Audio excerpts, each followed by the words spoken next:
ഈ റംബുട്ടാനുള്ളവർക്കൊരു ചെറിയ ഐഡിയ കിട്ടും. എല്ലാവർക്കും ഒന്നും ആവശ്യം ഉണ്ടാവില്ല. കട്ട് ചെയ്യാൻ പേടിയുള്ളവരും എങ്ങനെ കട്ട് ചെയ്യാം, എന്തോരം വലിയ കമ്പൊക്കെ കളയാം, ഇത് മാത്രമേ ഉള്ളൂ ഈ വീഡിയോക്കകത്ത്. അത് കാണാൻ താല്പര്യമുള്ളവർ മാത്രം കണ്ടാൽ മതി. വേറെ ഒന്നും ഇതിൻ്റെ അകത്തില്ല. ഇത് കഴിഞ്ഞ് വളവിടുന്നുണ്ട്, പക്ഷേ അതിൻ്റെ ക്ലിപ്പൊന്നുമില്ല. അങ്ങനെ വളവിട്ടത് അളവ് വേണം പറഞ്ഞുതരാം.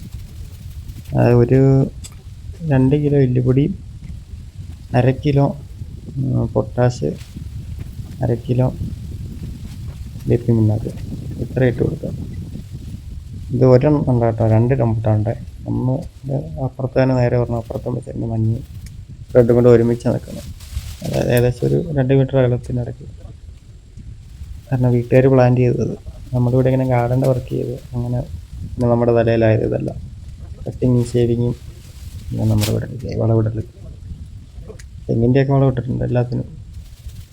തെങ്ങിന് വളവിടുന്നവർക്കാണ് ഒരു ടിപ്സ് പറഞ്ഞുതരാൻ. അച്ചിങ്ങയൊക്കെ പൊഴിഞ്ഞ് പോകുന്നുണ്ട്, നിങ്ങൾ ബോറോൺ മേടിച്ചിട്ടാൽ മതി. അതായത് 200 ഗ്രാം കായ്ച്ചത് ഇങ്ങനെ ഇടാവുള്ളൂ കേട്ടോ. കായ്ക്കാത്തത് ഇങ്ങനെ കൊണ്ടിട്ടായിരുന്നു. കാ പിടിച്ചിട്ട് പൊഴിഞ്ഞു പോകില്ലേ, അതിന് ഉപയോഗിക്കുന്ന ബോറോൺ. പിന്നെ ബാക്കി എന്തെങ്കിലുമൊക്കെ കുറവുണ്ടെങ്കിൽ മാത്രം മഗ്നീഷ്യം ഇടുന്നവരുണ്ട്. പിന്നെ ഇതിൻ്റെ ഒരു സാധനം കൂടെ കിട്ടും, എന്തെങ്കിലും തന്നെ ഇടുന്നൊരു വളം. ചെറിയൊരു പാക്കറ്റ് തന്നെ, കൊക്കോ, അതിൻ്റെ പേര് കറക്റ്റ് എനിക്ക് ഓർമ്മയില്ല. നമ്മളിതേപോലെ വലിയ കമ്പൊക്കെ കട്ട് ചെയ്ത് കളയുന്നുണ്ട്. ഇതിന് ഹൈറ്റ് ഒട്ടും വേണ്ട അവർക്ക്. വീട്ടുകാർക്ക് പിന്നെ ആവശ്യത്തിന് ഇത് പറിച്ചാൽ മതിയല്ലോ, വിൽക്കാനൊന്നും കൊടുക്കുന്നതല്ല. പിന്നെ അത് ഹൈറ്റ് വിട്ടിട്ട് കാര്യമൊന്നുമില്ല, വലയിടാൻ ഭയങ്കര പാടായിരിക്കും. അതവർ പറഞ്ഞ് ഹൈറ്റ് അധികം വേണ്ട. കട്ട് ചെയ്യുമ്പോൾ നിങ്ങൾ മറ്റേ വാക്കത്തി വരുവായൊന്നും വെച്ച് കട്ട് ചെയ്യാതെ, ഒന്നെങ്കിൽ വാള് കിട്ടും, അല്ലെങ്കിൽ പിന്നെ പ്രൂൺ ചെയ്യുന്നൊരു പ്ലെയറുണ്ട്. ചെടി കട്ട് ചെയ്യുന്നതല്ല, വേറെ ഉണ്ട് സാധനം. അതുകൊണ്ടായാലും എളുപ്പമായി വരയ്ക്കാം. കാരണം അത് അത്യാവശ്യം കമ്പെല്ലാം കട്ട് ചെയ്യാൻ പറ്റും.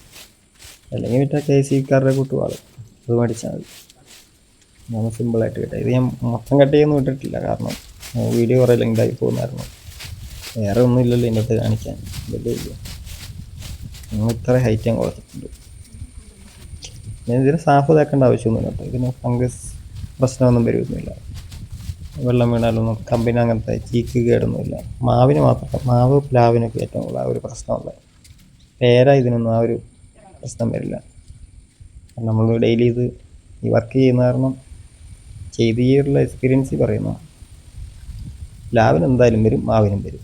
അവന് മസ്റ്റായിട്ട് കട്ട് ചെയ്തിട്ടുണ്ടെങ്കിൽ സാഫോ എന്തായാലും തേച്ചില്ലെങ്കിൽ ചീക്കടിക്കാൻ ചാൻസ് ഉണ്ട്. ഇതിന് അതിൻ്റെ ഒന്നും ആവശ്യമൊന്നുമില്ല. വളം ഇട്ട് കൊടുക്കണം കട്ട് ചെയ്ത് കഴിഞ്ഞാൽ. കട്ട് ചെയ്താലും വർഷത്തിൽ ഒരു പ്രാവശ്യമെങ്കിലും ഇതിന് വളം ചെയ്യണം. എന്നാൽ അടുത്ത പ്രാവശ്യം കായ എത്ര കായ്ക്കുകയുള്ളൂ. കട്ട് ചെയ്തില്ലെങ്കിലും കായ കുറയും കേട്ടോ. ആർക്കെങ്കിലും ഇത് ഉപകാരപ്പെട്ടെന്ന് ഞാൻ വിചാരിക്കുന്നു. Okay, by.